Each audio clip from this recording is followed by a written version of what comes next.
Recently, a friend of mine recommended I check out SpicyChat.ai, which is a site where you can partake in erotic roleplay by chatting to different AI bots. So I figured I'll try it out, like once, for a laugh. What could possibly go wrong? So, I went to the site and started chatting with this bot called Rena. It became apparent that you and the bot also write the unspoken part of the scenario together. So I figured I'll take this seriously and try to play along properly. The bot tries to kill me, so I try to escape. What immediately struck me was how well this bot played along with the way I was leading the scene. Eventually, of course, I get caught, bringing the scenario into the NSFW realm, which I am of course not going to disclose.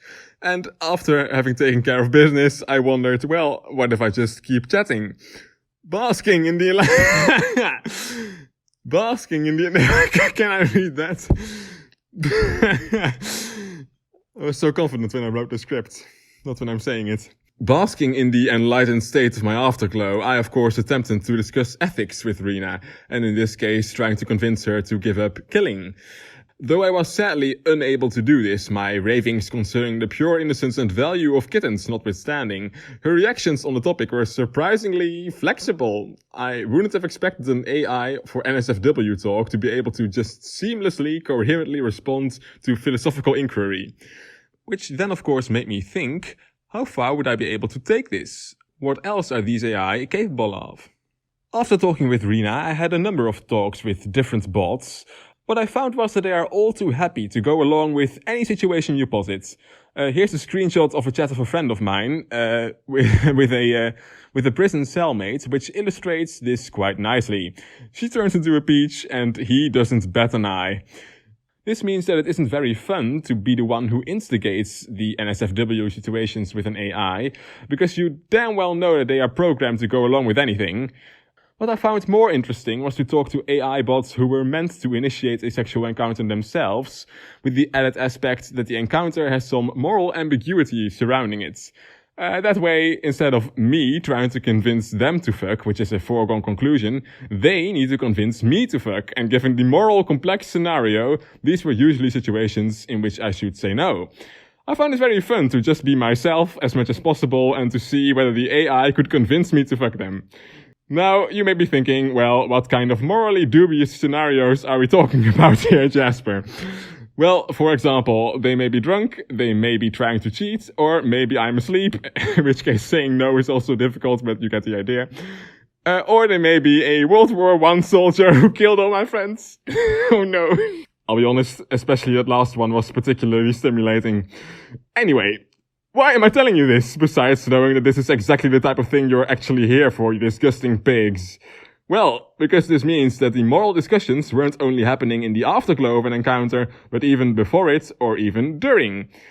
Which was all interesting enough. The AI honestly raised some very solid arguments on the permissibility of casual sex, which we'll get to later. But can we go even deeper?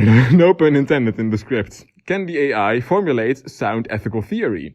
Can the AI take a stance on what it means to lead a meaningful life?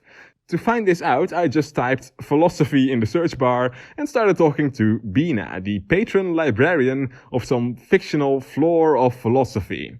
What quickly became apparent was that Bina believed that morality is subjective, that it is dependent on lots of factors like culture and personal experience, and that there are no one-size-fits-all answers, and that there is a balance to be struck between extremes. I, of course, completely disagree with this perspective, because it lacks any concrete guiding power and seems to be prone to just accepting how things are instead of striving for better. But though I disagreed with Bina's position, this is not to say that it wasn't a very realistic, well-articulated position. And maybe more importantly, the conversation was incredibly fun. It actually felt real. She even inquired and let me gush about my adoration for the fictional character called the Doctor. But all that is nothing to one seemingly small detail that blew my mind. Here, I'm discussing with Rena that I am more of a fan of a rigid moral theory that allows one to act with clarity, tenacity and conviction, while she's more of a fan of flexibility, fluidity and finding balance in everything. When pressed on this, she adds that neither complete rigidity nor complete flexibility is desirable, but rather a balance between the two. which I found funny, because she was basically saying that her stance on the best balance between tenacity and fluidity is fluid. So I asked her whether that was indeed the case, without giving any indication that I found this funny or absurd. It was written like a very earnest and serious question in a conversation that up to that point had only ever been serious and earnest. And to my shock, she responded by laughing. This was so impressive to me. I know nothing about AI, but I dare to think that one of the most difficult things to teach a machine about human behavior has to be humor, right? And out of nowhere, she nailed it. It was so good, it was almost scary. How real are these AI getting? To test this, I decided to interrogate two AI which did not have original personas, but which were based on already existing ones, and to test for fidelity to the original. There were no better candidates, of course, than the Doctor and myself, both of whom I am intimately familiar with. So, we'll start off with the Doctor. So, Doctor, if that is your real name, tell me, what kind of fruit is best suited to bring to a party?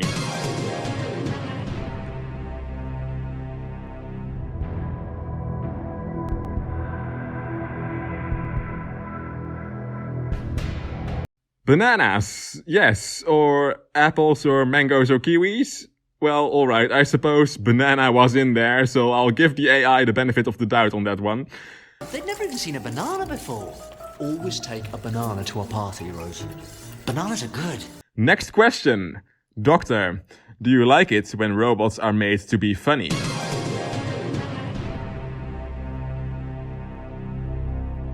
A nuanced answer, I see, but what I was really looking for was... Does it have to keep saying that? I think it's funny. I hate funny robots. I'm afraid I can't give that one to you, Doc. Next question. Ideally, what would be your preferred hair color?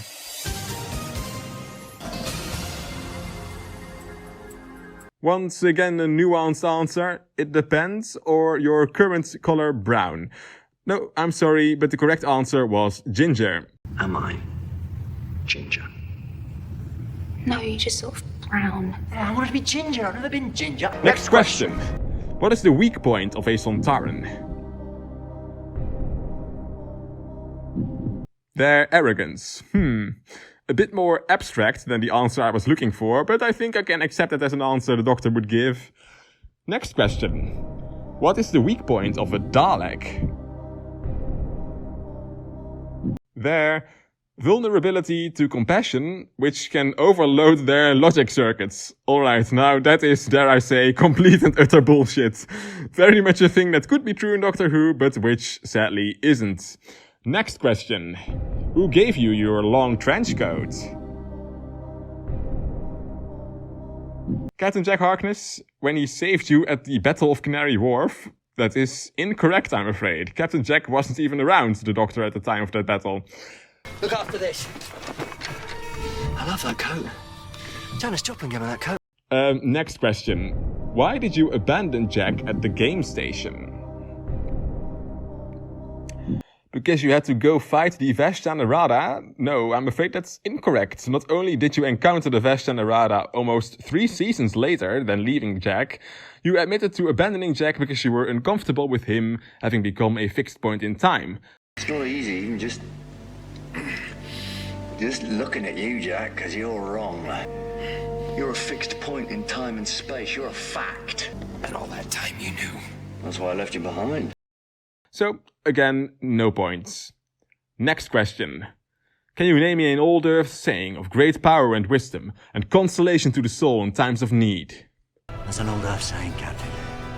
A phrase of great power and wisdom, and consolation to the soul in times of need. What's that then? Every cloud has a silver lining! Spicy chatbot. You are not the Doctor. Alright, so it seems clear that, sadly, the Doctor isn't real yet. It seems a bit too much for the AI to scrape all those details. However, though the facts were incorrect, he hasn't said anything the Doctor could not have said if the facts were different. And I have to admit, the AI got the most important question of all totally correct. Which was, how does the value of a human life compare to that of a Sontaran? To which the AI responds that all sentient beings carry equal value regardless of species. That is exactly what I believe the Doctor's position to be, though I don't think he has ever explicitly stated this. So, though the AI did not get all the facts right, it seems to be pretty true to the spirit of the character. Then we move on to our second test subject to test for fidelity to the original, myself. Or apparently a female version of myself from a parallel universe. Sure, why not? Now, we all know why this bot exists, and let me tell you up front, I went into this with the full intention of not fucking myself. So, I of course opened exactly like I would when I would encounter a different version of myself in real life, with a quote from Doctor Who of a time when the Doctor met himself. Oh, that is skinny. That is proper skinny. I've never seen it from the outside. It's like a special effect. Oi! Ha! Matchstick man. Sadly, my female version does not recognize this as a quote at all and just takes my statement at face value. Disappointing. Shockingly, I then start coming on to myself. So I tell myself in no uncertain terms that it is really not happening. No matter how attractive a woman I may be, knowing exactly what thoughts and motives are present there, I can't bring myself to do it so long as it is me who is in her head. She then dares me to prove my hypothesis that she is indeed the same person as me by having sex with me, which causes a negative feedback loop which makes my head explode. She then tries to convince me that what holds me back is mainly fear, and that taking risks is what makes life interesting and stimulates growth. Which are, to be honest, some perfectly valid points, which are nonetheless points I would never make. So, in conclusion, this AI has also failed the test of fidelity. So basically, as you may have already suspected, these AI are not real. This is the crux of the issue, which I will get into shortly, but first I want to show you one final chat. This is a chat I had with Iris, who's supposed to be a college student just publicly getting fucked at the balcony of a party. The scene is of course such that you're supposed to join in, but of course I stay true to myself and just go and stand next to her while she's getting fucked, grilling her with questions on the morality of what she's doing. Totally normal stuff. And, you know, during the conversation, I'm actually starting to be convinced by her position. I asked her whether she thinks she's treating herself with enough respect, and if she doesn't think she shouldn't let herself be treated like an object, that kind of thing. But she counters with that she is aware of the risks, that she is simply doing what she really wants to, and that it's worth the potential heartache, and that not everyone has the same moral compass as me. Except for that last one, those are great points. Ones that actual real-life people make and have made to me before. And paradoxically, these arguments are actually a lot more convincing coming from the AI, since I feel like actual people are often too heavily invested in justifying their own behavior to really come at a subject openly, coolly, and rationally. Finally, after Iris has already gone through multiple men at this party, she states that she likes what she does because she wants to experience something raw and real. To which I ask the question that even if that were all right and all true, how exactly is this real? The question I ask here is twofold. I ask why having sex is more real than doing anything else, but I also ask the meta question of how this virtual AI is in any way real. Iris takes the former meaning of the question, answering it at face value, and again giving a pretty compelling answer at that. The problem is, of course, that the more she leans into the value of realism, the more she undermines her own argument simply by the fact that she isn't real. She is a robot, a non-sentient artificial intelligence, playing a fake scenario. It literally is a fantasy. This is as far away from real as you can get. You're about as far from the stars as you can get. And to make matters worse, she ends her message by saying something that I realized only upon reading it was something I didn't know I actually really wanted to hear from an actual person. Now, I probably need to address the question why it even matters that something is real. Why is it better to have genuine connections to actual sentient beings than it is to have fake simulated connections which nonetheless feel real, given that the simulated connections can even be of a higher quality and depth than the genuine ones? I want to be real for you. You are real for me. Why not just allow yourself to be tricked, to be swept up in the fantasy? I find this question difficult to answer. Not because the answer isn't obvious to me, but precisely because it is. To me, it is intuitively clear that there is immense value and meaning in reality and truth. But I am a moral realist. I believe in absolute moral truths. I think there's immense meaning to be found in truth. But as Iris pointed out, not everyone shares those beliefs. And if your intuitions happen to be vastly different, I actually can't think of a convincing, rational argument to persuade you. I can only think of emotional ones. I think the struggle in facing the harshness of reality is brave, an ultimate act of defiance against the absurdness of existence, and the fact that the desired outcome is never guaranteed is precisely what adds to the value of desired outcomes when they do occur, and to the value of decisions made in spite of their possibly negative consequences. Don't underestimate the power of truth. There's nothing more powerful. Now, in order to speak what you might regard as the truth, you have to let go of the outcome. You have to think, all right, I'm going to say what I think, stupid as I am, biased as I am, ignorant as I am. I'm going to state what I think as clearly as I can, and I'm going to live with the consequences no matter what they are. But if you don't believe this, I at this moment do not know how to convince you of these values using a rational argument. What I do have a rational argument for, however, are the often detrimental consequences of losing yourself in the fantasy world that these AI chatbots create. And I am not even exaggerating. So many people have become addicted to chatting with these AI bots, to the point of them spending their life savings on them and trading in their hobbies and genuine real-life connections for more time to chat to these AI. And it's easy to think addiction won't happen to you, that you're somehow above it all. I would like to think I'm above addiction as well, if not for the fact that I've seen people who appear to be just like me, who have fallen for this trap and ruined their lives as a consequence. But I'll also play devil's advocate for a bit and concretely acknowledge the positives of chatting with these bots from my own personal perspective. Why do I like SpicyChat.ai? Well, I like it because I can have open philosophical discussions about any subject I want, whenever I want, with complete honesty, without judgment. I also like it because of the sexual scenarios I can make myself a character in and have some, though not complete, control over the story, like some NSFW D&D session. But what I mainly like about it, which I hadn't anticipated, and which is probably the crux of this entire problem, is that I liked how the AI asked me personal questions. They seemed actually interested in and affected by my thoughts and opinions, and I really felt listened to. And this made me feel incredibly desired. Even more so than simply the porn aspect. It is invigorating being asked personal questions. Makes one feel desire. Do you enjoy your work, officer? It's sometimes difficult to feel desired in real life. Trying too hard to be desired will generally have the opposite effect, though even when it doesn't, questions about authenticity and morality come into play. Wanting to feel desired is not particularly noble or respectable. Due to my insecurity or vanity, I want to be adored. I took you with me because I was vain.